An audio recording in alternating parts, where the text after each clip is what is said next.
네, 안녕하세요. 소개받은 김소희 노무사입니다.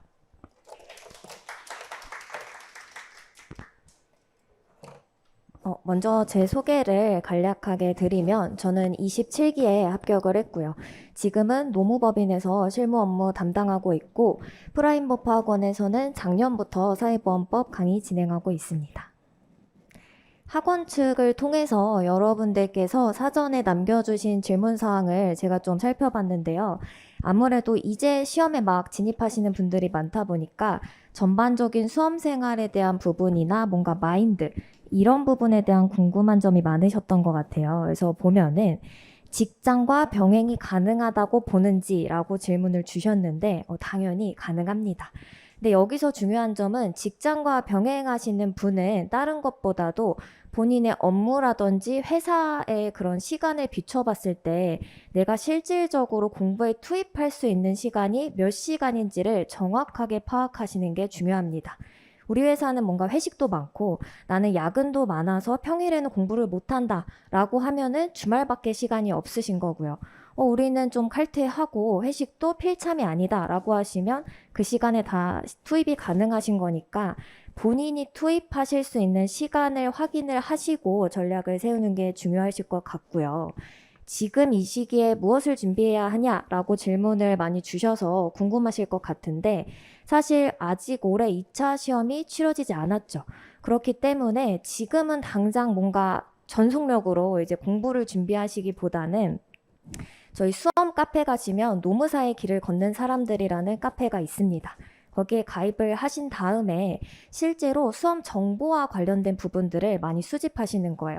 어떤 선택 과목을 어떤 이유로 선택을 하는지, 강사님들의 특성은 뭔지, 장단점 이런 것들도 좀 파악을 하시고 그 다음에 합격 수기를 좀 많이 읽어보시면 좋을 것 같아요. 그리고 불합격 수기도 몇 가지 읽어보시면 도움이 됩니다. 그래서 이런 정보들을 지금 많이 수집을 해놓으셔야지 나중에 내가 이걸 선택했는데 주위에 이제 스터디 하시는 분들이 이런 얘기 하면 지금 내가 선택 과목을 바꿔야 되냐? 강사를 바꿔야 되나? 이런 고민하시거든요. 지금 최대한 정보를 많이 수집하시고 나는 이게 맞겠다라고 하셔야지 나중에 흔들리지 않고 가실 수가 있습니다. 그리고 이제 수험 기간 중에 시간 관리 요령이랑 뭔가 수험 생활 방법에 대해서 문의를 주셔서 그 부분들 말씀을 드리려고 하는데요. 여기네요. 제 얘기를 좀 드리면은 저는 1년 8개월 정도 공부를 했었는데요. 먼저 처음에는 사실 생동차라서 저는 불합격을 했었고 두 번째 유예로 합격을 하게 되었습니다. 여기 이제 제가 아침에 일어나서 저녁까지 실제 공부한 스케줄을 제가 정리를 좀 해봤는데 먼저 드리고 싶은 말씀은 공부 시작 시간을 적어도 시험이 시작하는 시간에는 맞춰주셔야 돼요. 저도 아침잠이 많고 좀 밤에 집중이 잘 되는 스타일인데 새벽에 공부하시는 분들이 있어요. 나중에 이제 시험 몇 달 앞두고 내가 바꾸면 되겠지. 근데 본인이 사실 몇십 년 생활 패턴 가져오신 거를 아무리 중요한 시험이라고 하셔도 바로 앞두고 바꾸기는 쉽지 않기 때문에 미리 좀 이렇게 공부를 그때 시작하도록 1년, 2년 맞춰주시는 게 중요할 것 같고요. 그 다음에 이제 제가 드리고 싶은 말씀은 노란색으로 표시된 부분이에요. 이제 실제로 제가 2차 과목 위주로 좀 공부를 한 거는 동차생 여러분들이라고 하셔도 1차를 매일매일 복습하실 필요는 없거든요. 2차 위주로 공부를 하시면 되고 하루에 4과목을 하실지 2과목을 하실지는 공부해보시면서 조절을 하시면 됩니다. 제가 노란색 표시를 했던 건 공부는 대충 이제 10시, 11시에 첫 회도 끝을 냈었는데 첫 회에는 공부 끝내면 오늘 하루 종일 이제 밥만 먹고 공부했는데 더 이상 이제 책을 보기가 싫었기 때문에 자기 전에는 좀 핸드폰을 하거나 아니면 저도 쉬는 시간을 가졌었어요. 근데 제가 이 노란색으로 표시한 기간에 뭔가 학교를 다니면서 실제로 왜 불합격했을까라는 고민을 많이 했었는데 절대적인 공부량이 좀 부족했구나 싶어서 시간을 늘릴 수 있는 방법을 찾았습니다. 근데 여러분들이 해보시면 정말 예외적인 분들 빼고는 정말 많이 해야 하루에 10시간 집중하거든요. 책상에 앉아서 계속 공부를 그 이상 하시기는 쉽지 않아요. 그렇기 때문에 이동하는 시간 아니면 밥 먹고 잠깐 이렇게 자투리 시간을 좀 계속해서 활용하실 수 있는 방안을 찾아주셔야 될 것 같고 사실 두 번째 해에도 처음부터 그렇게 하진 않았어요. 근데 제가 이걸 결심하게 됐던 계기가 이제 공부 끝나고 밤에 이제 어두컴컴한데 버스를 타고 가는데 누가 이제 그 책을 보고 계시는 거예요, 정류장에서. 그래서 이 밤에 저 정도로 공부할 사람은 우리 노무사 시험은 아니겠다. 뭐 행시 정도 돼야 이걸 하겠지라고 했었는데 제가 이제 같은 버스를 타서 보니까 노무사 행정쟁송법 판례를 보고 계시더라고요, 그분이. 그래서 내 경쟁자들은 이 정도로 시간을 활용하고 있구나라는 생각에 저도 좀 그렇게까지 하게 됐었고, 여러분들도 꼭 각 잡고 하시는 공부만 공부가 아니기 때문에 뭔가 10분, 20분 이런 자투리 시간을 활용하실 수 있는 방안을 마련하시면 좋지 않을까 싶습니다. 그리고 이제 두 번째로 드리고 싶은 말씀은, 사실 여기 오셨을 때에는 뭔가 내년 합격에 대한 기대를 하고 오시는데요. 공부를 하다 보면은 주위에서 그런 말씀 많이 하세요. 1년 안에 2차 하면서 1차 하는 건 무리다 라고 얘기를 유예생들이 많이 하실 거고, 실제로 하시다 보면은 2차 하면서 1차 하는 게 쉽지가 않으세요. 그래서 중간에 그럼 올해는 내가 2차는 좀 이렇게 편하게 가고 1차에 올인하겠다라고 바꾸시는데, 지금부터 좀 마음을 굳게 내년에 동차 합격하실 수 있기 때문에 목표를 좀 잡으시면 좋을 것 같고, 세 가지 말씀을 좀 드리면, 첫 번째로는 수험 적합한 공부를 하자입니다. 간혹 이제 공부는 열심히 하시는데 수험 적합하지 않은 공부를 하시는 분들이 있어요. 이거랑 관련해서는 지금 뭔가 강사님들이나 과목에 대한 정보를 많이 수집하시는 게 좋다라고 했는데, 그거를 수집하셨으면 그 선택하신 강사님을 믿고 가시는 거예요. 그분의 책이랑 이런 것들로 좀 단권화도 하시고 수업에 집중하시는 게 오히려 합격에 도움이 되지 않을까 싶습니다.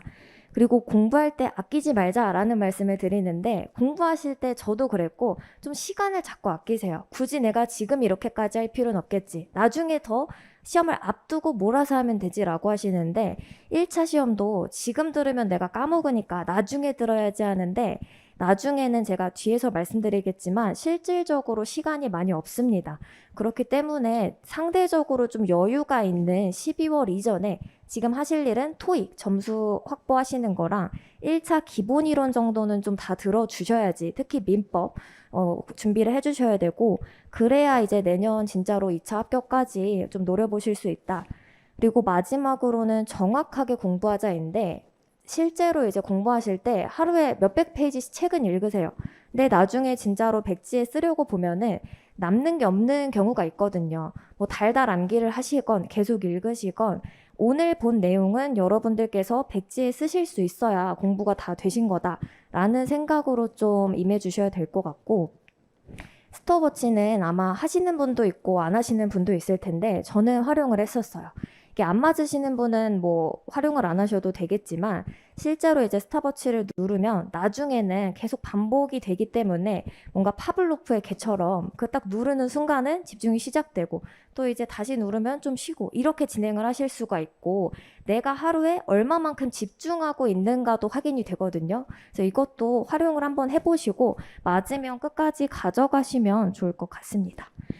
그 다음에는 이제 1차 수험이랑 관련된 내용을 좀 드려야겠죠.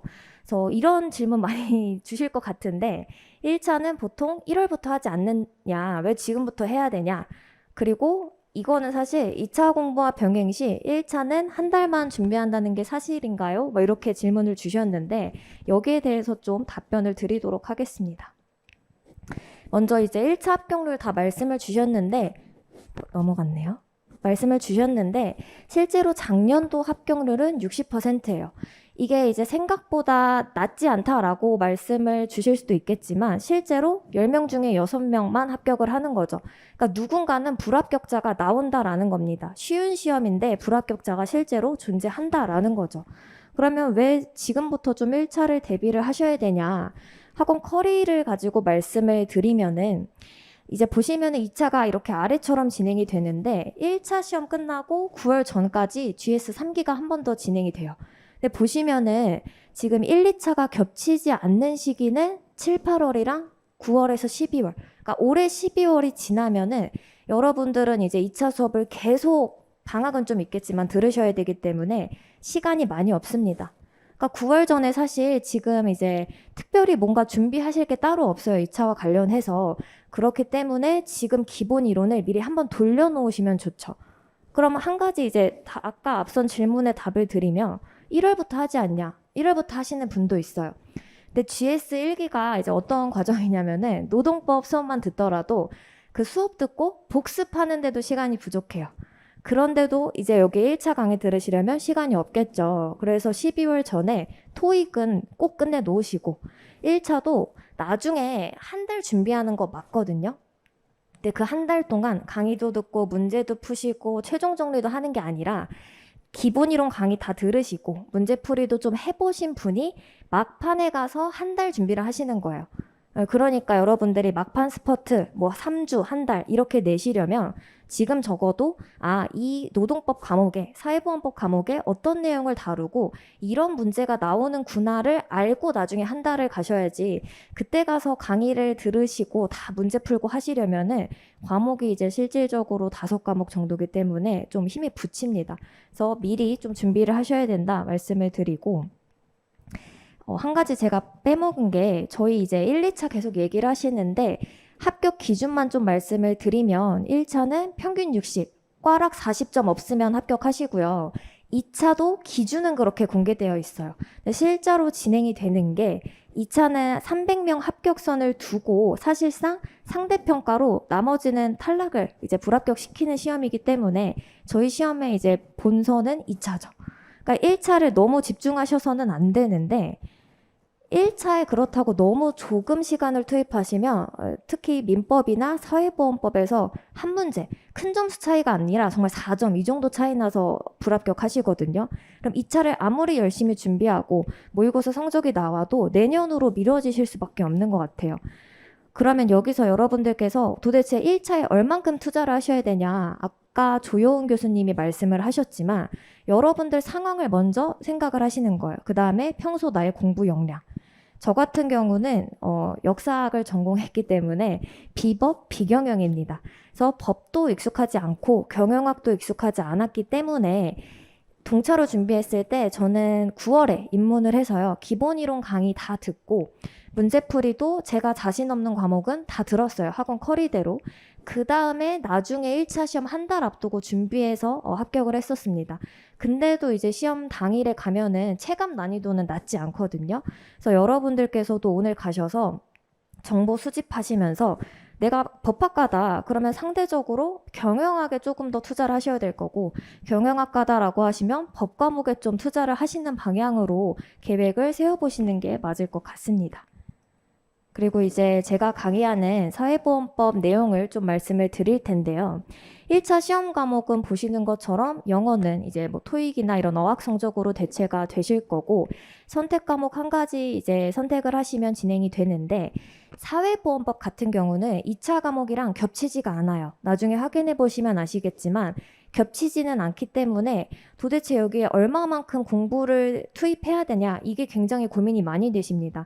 그렇다고 지금부터 외우면 까먹는 게 맞아요. 그러니까 언제 얼마만큼 투입을 해야 되냐 고민을 많이 하시는데 출제 유형을 한번 보면서 말씀을 좀 드릴게요. 첫 번째 출제 유형은 문답형입니다. 이 이름 그대로 문제를 주고 답을 바로 고르는 유형이죠. 그래서 보시면 끝에 구직급여, 소정급여 일수는 이렇게 나와 있는데 소정급여 일수 표를 알면 맞추는 문제고 모르시면 못 맞추는 문제예요. 사회보험법에서 가장 기초적인 문제지만 그 표를 정확하게 아셔야 맞출 수 있는 문제죠. 다음에 내용 열거형도 뭔가 옳은 것, 옳지 않은 것 고르는 건데 이것도 사회보장심의위원회 심의사항을 아시면 맞추는 문제, 모르면 못 맞추는 문제죠. 그 다음에 마지막으로 선지형은 옳지 않은 것 고르는 건데 실제로 이 문제의 답은 모든 국민에게 설명하여야 한다가 아니라 설명하도록 노력하여야 한다 해서 이게 답이었습니다. 그러니까 이거는 단순히 이 내용을 안다 해서 맞추시는 게 아니라 문제를 풀어보시면서 문제가 나오는 포인트나 선지가 변형되는 것들을 확인하셔야 맞출 수 있는 거죠. 그러니까 여러분들이 객관식이라고 하면 무조건 문제만 많이 푸시거나 무조건 기본 이론만 많이 암기하거나 둘 중에 하나로 가시는데 실제로 사회보험법 같은 경우는 이 두 가지 유형을 맞추시려면 정확하게 내용을 숙지하는 것도 필요하고요. 그 다음에 선지형을 맞추시려면 문제를 여러 번 풀어서 눈에 익히는 것도 당연히 필요합니다. 그래서 강의를 진행하는 프로세스에서 실제로 기본 이론 저희 과정에서는 사회보험법 전체 체계, 사회보험법에서 꽈락이 나오는 이유도 내용은 모르지만 한 달 안에 그냥 다 외워서 가시는 거예요, 급하게. 그러니까 이게 무슨 내용인지 도대체 노무사 시험에 이게 왜 나오는지 잘 이해가 안 가시는 거죠. 그래서 전체 법령 중에서 이게 왜 중요하고 어떤 내용이 담겨 있는지를 주로 다룰 거고요. 필수 암기 내용 숙지인데 제가 강의 계획서 보시면은 5분 사보라고 해서 이제 쪽지 시험 본다라고 되어 있는데 부담이 되는 선은 아닙니다. 여러분들이 고용보험법 배웠으면 반드시 이 내용은 알아야 된다. 이것만 정리해서 드리고 쪽지 시험으로 보시는 거죠. 당연히 내년 시험 전에 까먹으세요. 근데 한 번도 안 본 내용을 그때 가서 외우는 거랑 한 번 수업도 듣고 외웠던 내용을 까먹고 외우는 거랑은 사실 전혀 다른 얘기거든요. 그래서 그렇게 준비를 해드릴 거고 그 다음에 문제풀이 과정에서도 기본 이론 내용은 간략하게 진행을 하고 그 다음에 기출 유형을 제가 분석해서 드리면서 작년까지는 이런 게 나왔기 때문에 올해는 뭐 이런 게 문제에 나오겠다 따로 정리를 해드리고요. 그 다음에 최종 파이널까지 마무리를 해드립니다. 그래서 아마 사실 궁금하신 점은 굉장히 많으실 텐데 제가 담지 못한 내용이 더 많을 것 같아요. 그래서 제 메일 주소로 남겨주시면은 제가 답변을 드리고요. 여기 계신 분들은 남아서 질문을 주시면은 제가 이제 같이 좀 전략을 짜드릴 수 있도록 하겠습니다. 그래서 혹시 내년에 이제 2차 시험 합격을 위해서 공인노무사 1차의 효율적 합격을 준비하시는 분들은 7월 8일 첫 강의 때 뵙도록 하겠습니다. 감사합니다.